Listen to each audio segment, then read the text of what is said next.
ETF index mutual funds నేర్చుకుని stock మార్కెట్లో రాణించాలనుకుంటున్నారా? వెంటనే ఈ నెంబర్కి కాల్ చేయండి.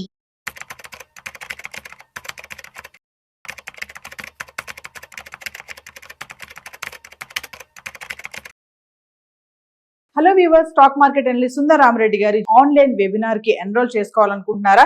ఎస్ఐపి ప్లాన్ కానీ, ఫైనాన్షియల్ ప్లానింగ్ కానీ, మరి రిటైర్మెంట్ ప్లాన్ ఎలా చేసుకోవాలి, కిడ్స్ ఉన్నారు, కిడ్స్ కి సేవింగ్ స్కీమ్స్ కానీ, ఇలాంటి డీటెయిల్స్ అని తెలుసుకోవాలనుకుంటున్నారా? మరి ఫీజు వచ్చేసి 4444. మరి కింద కనిపిస్తున్న నెంబర్ కి కాల్ చేసి రిజిస్ట్రేషన్ చేసుకోండి. నమస్తే, welcome back to Suman TV. ప్రస్తుతం మనతో పాటు ఉన్నారు stock market analyst Sundar Rama Reddy గారు. నమస్తే సార్. నమస్తే సార్, ప్రెసెంట్ టైంలో స్టాక్ మార్కెట్ మరి ఎలా రియాక్ట్ అవుతుంది అంటే అప్ అండ్ డౌన్స్ కానీ ఇవన్నీ ఒకసారి మాట్లాడుకోవాలి. ప్రపంచం మొత్తం మీద ఈ టైంలో వరస్ట్ మార్కెట్ అంటే మందే అండి. -6లో ఉంది ఈ సంవత్సరం. రిటర్న్స్ ఏం రాలేదు, 6% ఉంది.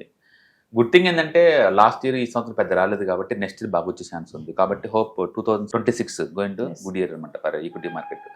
ఈ పాయింట్ ఆఫ్ టైంలో లాస్ట్ 1 yearలో హైయెస్ట్ రిటర్న్స్ ఇచ్చింది పాకిస్తాన్ అండి, సర్ప్రైజింగ్లీ. అండ్ రిటర్న్స్ ఎంత అంటే 75% లాస్ట్ 1 year రిటర్న్స్. తర్వాత స్పెయిన్ అండి 37% రిటర్న్స్. తర్వాత జర్మనీ 37% రిటర్న్స్ లాస్ట్ 1 yearలో.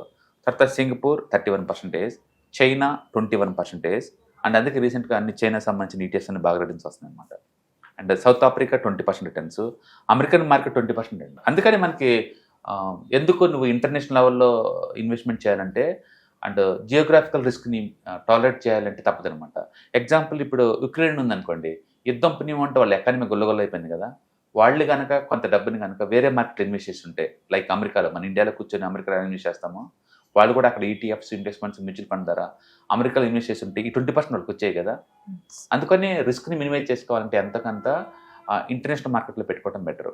అది డైరెక్ట్లో స్టాక్స్లో పెడతారా లేదా ETFs, index funds, mutual fund ఫార్మాట్లో పెడతారా అనేది ఇక్కడ క్వశ్చన్ కాదు. బట్ జియోగ్రఫికల్ రిస్క్ని డైవర్సిఫికేషన్ చేయాలంటే తప్పదన్నమాట.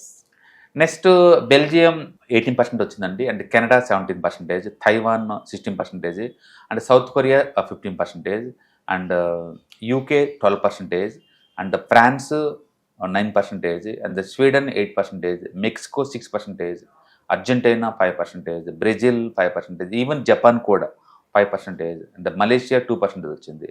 అండ్ వరస్ట్ అంటే అండ్ ఇండియా, టర్కీ, డెన్మార్క్ అండి. ఇవి అన్నిటికన్నా వరస్ట్ మార్కెట్ టర్కీ ఈ పాయింట్ ఆఫ్ టైంలో. అండ్ 17% మైనస్ వాళ్ళ మార్కెట్. తర్వాత Denmark -12. Third worst market world మనమే అండి, నిఫ్టీ -5%లో ఉన్నాం. కాబట్టి ఈ ఇయర్ వరల్డ్ వైడ్గా వరస్ట్ రిటర్న్స్ ఇచ్చిన బాటమ్ 3 టర్కీ, డెన్మార్క్, ఇండియా, ఈ 3 ఉన్నాయి. టాప్లో పాకిస్తాన్ ఉంది. సార్, మరి నెక్స్ట్ ఇయర్ చూసుకుంటే మరి ఇదే ఫాల్ అనేది కంటిన్యూ అవుతుందంటారా? యూజువల్గా నిఫ్టీ కనుక 2-3 years ప్లాట్ రిటర్న్స్ ఇస్తే నెక్స్ట్ ఇయర్ ఎక్కువ రిటర్న్స్ వచ్చే ఛాన్స్ ఎక్కువ ఉందండి. కాబట్టి లాస్ట్ ఇయర్ పెద్ద రిటర్న్స్ ఏం లేదు, ఈ సంవత్సరం పెద్ద రిటర్న్స్ ఏం లేదు. కాబట్టి నెక్స్ట్ ఇయర్ ఎక్కువ రిటర్న్స్ వచ్చే ఛాన్స్ ఉందన్నమాట. రెండోది, ఆల్ మేజర్ లార్జ్ క్యాప్స్ అన్ని కూడా కన్సల్టేషన్ మోడ్లో ఉన్నాయి లాస్ట్ 4 years నుంచి కూడా. అవి ఖచ్చితంగా బ్రేక్అవుట్ అయ్యే ఛాన్స్ ఉంది. పర్టికులర్గా బ్యాంకింగ్ డొమైన్ ముందు పోయే ఛాన్స్ ఎక్కువ ఉంది. నిఫ్టీలో బ్యాంకింగ్ డొమైన్కి 37% దాకా ఉంటుంది ఫినాన్స్ మొత్తానికి వెయిటేజ్. సో ఫినాన్స్ స్ట్రాంగ్ ఉంది కాబట్టి నిఫ్టీ ముందు పోయే ఛాన్స్ ఉంది. అట్లీస్ట్ వరస్ట్ అయినా పడదు. కాబట్టి ఈ మన మార్కెట్ 25,000 చుట్టూ రొటేట్ అవుతాయి ఛాన్స్ ఉంది.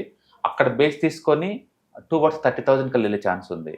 కాబట్టి షార్ట్ టర్మ్లో వాలటిలిటీ ఉంటుంది. బట్ లాంగ్ టర్మ్ పాయింట్ ఆఫ్లో చెప్పాలంటే మాత్రం డెఫినెట్గా నెక్స్ట్ ఇయర్ మంచి ఇయర్ అవుతుంది. నాకు తెలిసి దివాళీ దాకా ఈ వాలటిలిటీ కంటిన్యూ అయ్యి అప్పటి నుంచి ముందు పోయే ఛాన్స్ ఎక్కువ ఉందన్నమాట. నిన్న వరల్డ్ వైడ్గా అన్ని మార్కెట్ పడ్డండి, మనది ఒకటే కాదు. Even America market last 2% down అయింది, యూరోప్ 2% డౌన్ అయింది, అన్ని మార్కెట్ డౌన్ అయింది, మంది కూడా డౌన్ అయింది. ఏది ఏమైనా ఈ డౌన్ ఫాల్ అనేది టెంపరీ. అండ్ లాస్ట్ 5 weeks నుంచి కంటిన్యూస్గా డౌన్ అవుతుంది. నాకు తెలిసి ఇంకో 1 week తర్వాత రెస్ట్ తీసుకొని సైడ్ మార్కెట్ వెళ్ళి రికవరీ అయ్యే ఛాన్స్ ఎక్కువ ఉంది. కాబట్టి మనం 2026 డెఫినెట్గా going to good returns compare to last 2 yearsతో పోల్చుకుంటే. హిస్టరీ ఏం చెప్పిందంటే ఎవ్రీ 2-3 yearsకి ఒకసారి ఫ్లాట్ రిటర్న్స్ ఉంటే కనుక నెక్స్ట్ ఇయర్ ఎక్కువ రిటర్న్స్ వచ్చే ఛాన్స్ ఉంది. కాబట్టి మీ ఇన్వెస్ట్మెంట్ కంటిన్యూ చేసుకోండి. అండ్ లాంగ్ టర్మ్కి గోల్ ఓరియంటెడ్ పెడితే కనుక ఇది మనకి అడ్వాంటేజ్. అంటే తగ్గితే పెరిగే ఛాన్సెస్ కూడా ఉంటాయంట. ఎక్కువ ఉంటుంది. ఎంత ఎక్కువ మార్కెట్ డిప్ అయితే అంత ఎక్కువ స్ట్రాంగ్ అవుద్ది. For example last 5 years returns మనకి ఎక్కువ కనపడతా ఉంటాయి. ఎందుకంటే కోవిడ్ అప్పుడు 40% డ్రాప్ అయింది మార్కెట్. ఆ రిటర్న్స్ ఎక్కువ చూపిస్తుంటుంది. అట్లా లాస్ట్ 2 years ప్లాట్ కాబట్టి ఈ సంవత్సరం నుంచి పుంజుకునే ఛాన్స్ ఎక్కువ ఉంది. ఏదేమైనా దివాళీ దగ్గర నుంచి మార్కెట్ ముందుకెళ్ళే ఛాన్స్ ఎక్కువ. మార్కెట్ ఆల్వేస్ సర్ప్రైజ్ అండి. మనం పడిద్ది అనుకుంటే పెరుగుతూ ఉంటుంది, పెరిగిద్ది అనుకుంటే పడతా ఉంటుంది. కాబట్టి మనకు అందుబాటులో ఉండదు. బట్ లాస్ట్ 1 year నుంచి ఇంత పెద్ద గ్రోత్ ఉన్న ఇండియాలో కూడా ప్లాట్ రిటర్న్స్ రావడం అనేది నిజంగా సర్ప్రైజింగ్. బట్ డెఫినెట్గా that is the foundation for the next year returns అనమాట. కాబట్టి మనం ఉంచుకోవచ్చు. Thank you sir. Hello friends, financial freedom మీద వెబినార్ జరగబోతుంది. ఇది డైలీ 3 hours ఉంటుంది, 3 days ప్రోగ్రామ్. దీంట్లో మీకు ఫైనాన్షియల్ ఫ్రీడమ్ ఎలా సాధించవచ్చు via with ETFs, index funds, mutual funds ద్వారా డీటెయిల్ గా ప్రాక్టికల్ వేలో మీకు ఎక్స్ప్లెయిన్ చేయబడుతుంది. అండ్ దీంట్లో ఎనీ డౌట్స్ ఉన్నా సరే ఇమీడియట్ గా వెబినార్ లోనే ఎక్స్ప్లెనేషన్ చెప్తారు.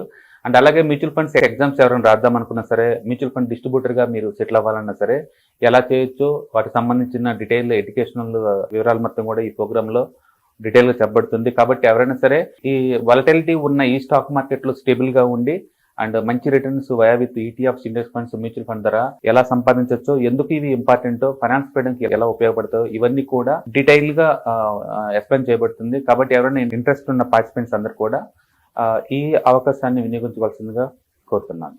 Thank you.